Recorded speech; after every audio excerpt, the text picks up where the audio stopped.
Good morning friends. आज हम देखेंगे बीए पार्ट थर्ड ईयर का पेपर फर्स्ट, जिसमें हम देखेंगे एक्विनास के बारे में।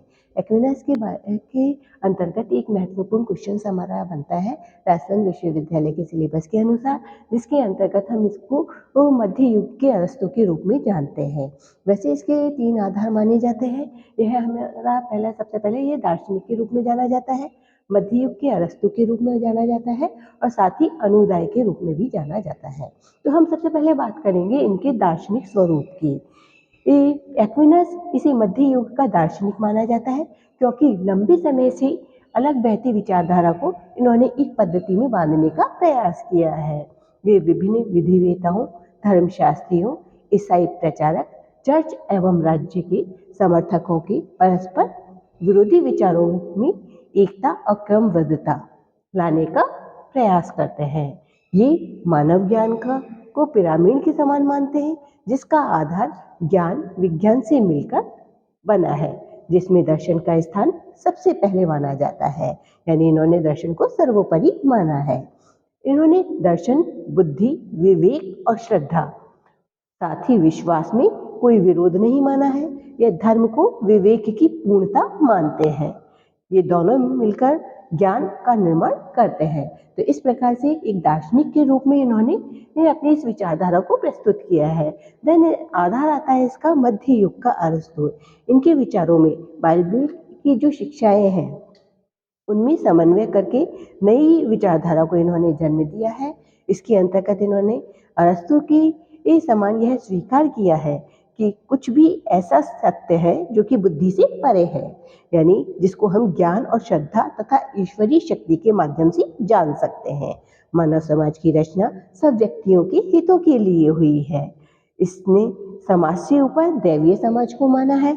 वे राज्य को अनिवार्य मानते हैं। इसके लिए कार्य क्षेत्र को परस्पर व्यापक मानने के पक्ष में है।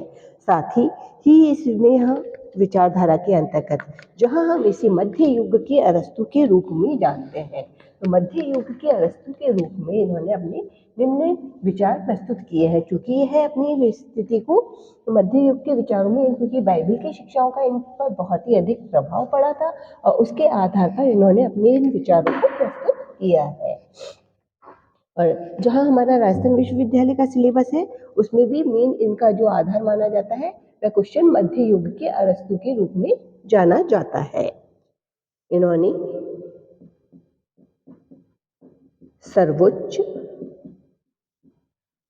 मानव संस्था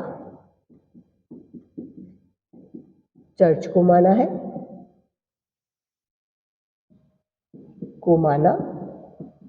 ना कि राज्य को।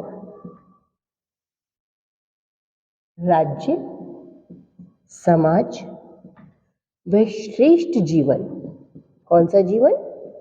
श्रेष्ठ जीवन की प्राप्ति का क्या है?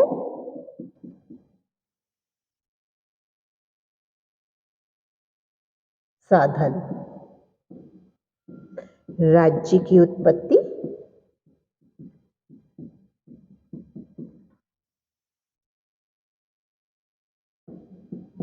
पाप से मनुष्य को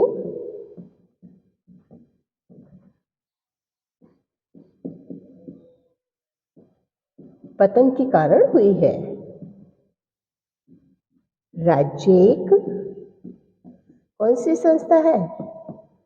प्राकृतिक। तो इन्होंने राज्य को कौन सी संस्था माना? प्राकृतिक संस्था। मनुष्य के सामाजिक स्वभाव का परिणाम है। तो राज्य क्या है? यह एक प्राकृतिक संस्था है। इसका उद्देश्य नागरिकों को कौन सा जीवन देना? शुभ जीवन, यानी अच्छा जीवन की प्राप्ति में सहायता देना है। तो इस प्रकार से मध्य युग के अरस्तु के रूप में इसने अपने विचार प्रस्तुत किए हैं। अरस्तु की ही तरह वे सर्वहितकारी, कौन सी? सर्वहितकारी, जो सबके हित के में काम करे, शासन प्रणाली को अच्छा व न्यायपूर्ण मानते हैं। क्या मानते हैं? अच्छा व न्यायपूर्ण, जो सबके हित में काम करे।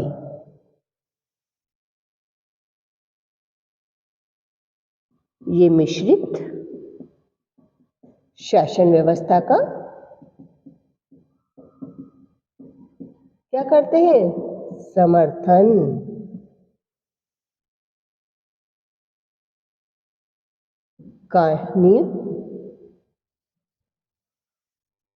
कानून को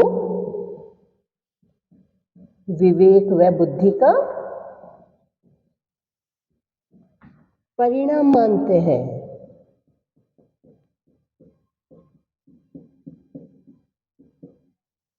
दैवीय कानून को भी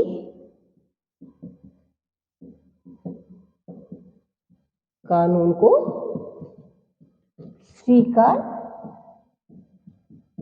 करते हैं। दैवीय कानून क्या है? वे कानून जिसके अंतर्गत ईश्वरीय सत्ता की प्रधानता होती है।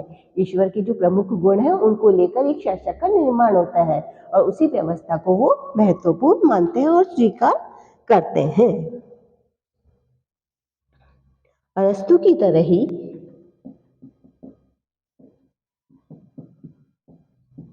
नैतिकता, आचार शास्त्र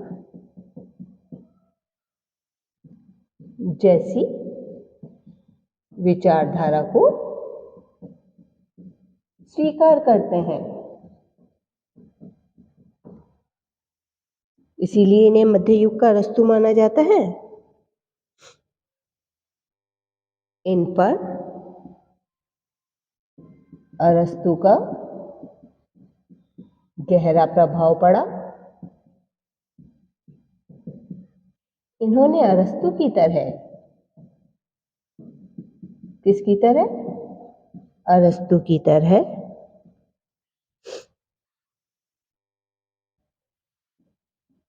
उनके विचारों का खंडन नहीं किया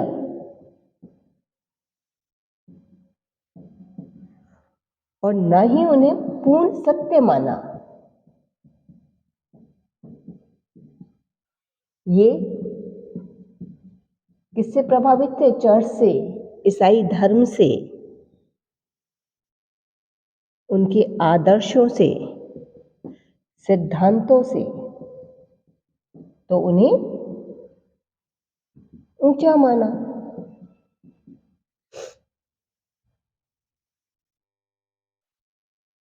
ये अरस्तु के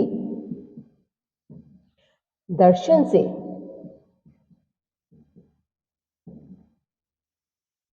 ईसाई भवन की, किसकी? ईसाई भवन की का निर्माण करना चाहते थे। तो फ्रेंड्स, इस तरीके से एक्विनास, जिसको कि 3 रूपों में जाना जाता था, दार्शनिक के रूप में, मध्य युग के अरस्तु के रूप में और अनुदाय के रूप में, इन्होंने अपने विचारों में ये दार्शनिक तत्वों की प्रधानता को स्वीकार किया है। साथ ही यह अरस्तु के विचारों से प्रभावित थे, लेकिन इनके पूरे विचारों का न सिर्फ इन्होंने खंडन किया बल्कि उनको साथ में लेकर चले और उन विचारों के साथ इन्होंने अपनी अन्य जो ईसाई धर्म है उसके आदर्श धर्म को ऊंचा मानते हुए अरस्तु के समान ही अपने विचारों को प्रस्तुत किया। Thank you so much. आगे आने वाले वीडियो में हम इसके ये तीसरा आधार अनुदाय को देखेंगे जिसके अंतर्गत इनके विचारों को प्रस्तुत किया गया है। राजस्थान विश्वविद्यालय के अनुसार जो हमारा महत्वपूर्ण क्वेश्चन बनता है वह है एक्विनास को मध्य युग का अरस्तु क्यों कहा जाता है, क्योंकि इस पर अरस्तु के विचारों का बहुत ही अधिक प्रभाव पड़ा था।